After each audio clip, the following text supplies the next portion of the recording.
Hello friends, welcome back to your channel accounts Guru. और ये है part 2 of accountancy viva voce for the term 2 practicals. Thanks a lot for liking the part 1 and thanks a lot for liking the video of again confusion. यानी हमारा जो 6 marks का accountancy practical है वो होगा या नहीं हुआ, मैंने सर्कुलर के थ्रू क्लैरिटी प्रोवाइड करी। उसके बाद काफ़ी सारे टीचर्स ने, काफ़ी सारे स्कूल प्रिंसिपल्स ने सीबीएसई को मेल किया और क्लैरिटी मांगी है। जैसे ही वो क्लैरिटी आती है I will share the clarity with you soon. चलिए शुरू करते हैं आज। और पार्ट 1 के अंदर हमने डिस्कस किया एक्सटर्नल एग्जामिनर के वो कौन से 5 फेवरेट क्वेश्चन हैं, वो थे पार्ट 1 के अंदर। अगर आपने उसको मिस किया है तो उस वीडियो का लिंक मैं इस वीडियो के डिस्क्रिप्शन बॉक्स में प्रोवाइड कर दूंगा। चलिए आज पार्ट 2 में करते हैं और क्या है नेक्स्ट 5 मोस्ट इंपॉर्टेंट क्वेश्चन जो राउंड 2 में हम एग्जामिनर्स पूछते हैं। तो चलिए शुरू करते हैं क्वेश्चन नंबर 6। यहां पर जो मोस्ट फेवरेट क्वेश्चन होता है हमारा, और वो है हमारा क्या, what is meant by operating activities. Yes, यानी पार्ट 1 के अंदर हमने कैश फ्लो के बारे में आपको बता दिया, क्या होता है कैश इक्विवेलेंट। उसके बाद स्टार्ट होती है हमारी 3 main activities, operating, investing, financing. Operating activity के अंदर क्या होता है ये हम आपसे पूछेंगे। आंसर जो बच्चे देते हैं बहुत ही वेग फॉर्म में देते हैं। इस आंसर को आपको याद करके जाना है और कुछ कीवर्ड्स हैं, अगर वो कीवर्ड्स आप एग्जामिनर के सामने बोलते हैं that will create a long lasting impression, और जब आप उठेंगे उससे पहले ही आपके फुल मार्क्स वाइवा में लग चुके होंगे। तो चलिए क्या आंसर आपने बोलना है देखते हैं। Operating activities are the principal, ये वर्ड याद रख लीजिए, प्रिंसिपल रेवेन्यू प्रोड्यूसिंग, यानी मैं इसको बोलता हूं पीआरपी। मेरे साथ बोलिए पीआरपी, यानी आप एग्जामिनर के सामने ये पीआरपी माइंड में सोचेंगे, you will get the keywords principal revenue producing activities of the enterprise and the other activities that are not investing or financing। यानी वो जो मेन रेवेन्यू जनरेट करती हैं एक्टिविटीज बिजनेस के अंदर, उन सब एक्टिविटीज को हम बोलते हैं ऑपरेटिंग।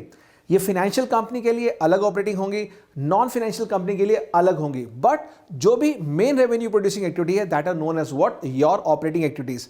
एंड मेरे प्यारे बच्चों, ये जो क्वेश्चन मैं आपको वाइवा की तैयारी करा रहा हूं, ये सब क्वेश्चन आपको हेल्प करेंगे 40 मार्क्स के पेपर में। आपके पेपर में जो क्वेश्चन 10th आने वाला है कैश फ्लो का 2 मार्क्स का, ये सब चीजें आपको हेल्प करने वाली है। तो इसको नोट्स बनाते रहिए, रिकॉर्ड कर लीजिए, याद कर लीजिए for the viva also and for the main examination. चलिए देखते हैं क्या रहेगा क्वेश्चन नंबर 7। यहां पर 7 में हम ऑपरेटिंग से रिलेटेड ही आपसे पूछेंगे, give 2 examples of cash flow from operating activities. Normally जब मैं ये क्वेश्चन एग्जाम्स में पूछता था तो आंसर मुझे क्या मिलता था, sir depreciation, sir loss of sale of fixed asset, sir writing off goodwill. क्यों?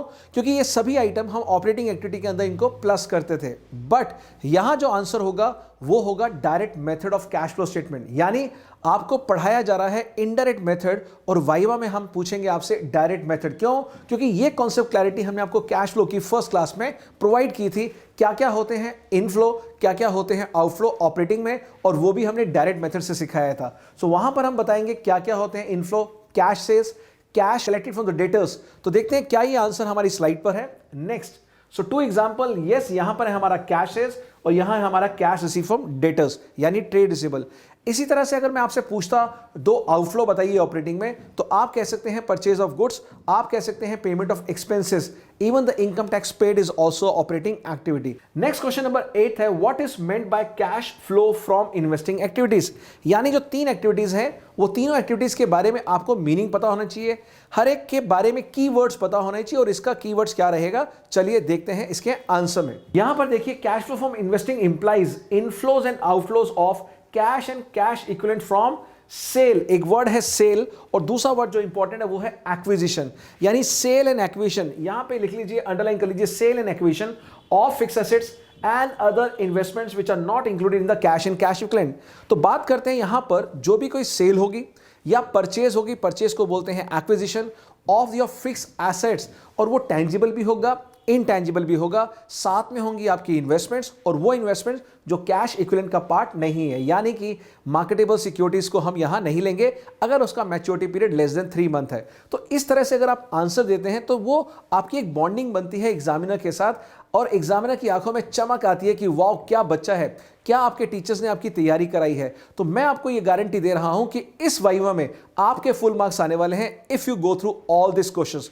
तो बताइए लाइक कर क्या आप ये करके जाना चाहेंगे और क्या फुल मार्क्स लाना चाहेंगे after doing all this questions. Let me know and comment box में लिखिएगा कैसा लग रहा है आपको अभी इन सब क्वेश्चंस को करके।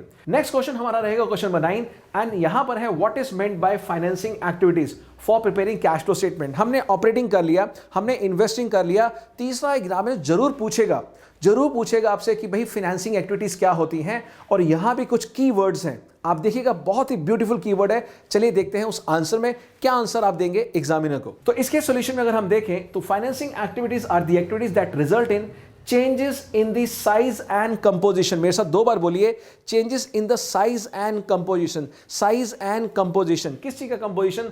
Of the owners capital and borrowings of the enterprise. यानी हम सब जानते हैं बैलेंस शीट के अंदर जब हम कैपिटल एम्प्लॉयड बोलते हैं तो वो शेयर होल्डर्स का पैसा होता है, डिबेंचर होल्डर्स का होता है।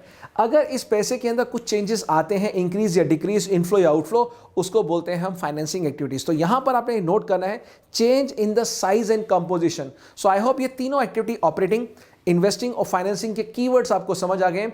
अंडरलाइन कर लीजिए जल्दी से।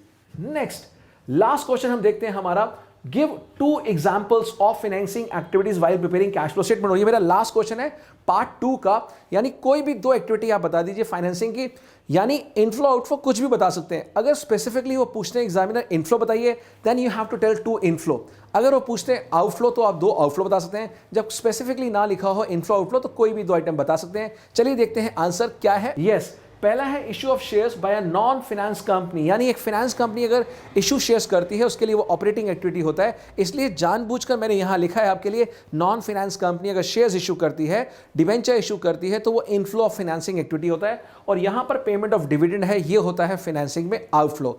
आप सभी जानते हैं आगे जाके इस पे भी एक हॉट क्वेश्चन बनेगा कि अगर एक फाइनेंस कंपनी पेमेंट करती है डिविडेंड, वो कौन सी एक्टिविटी होती है।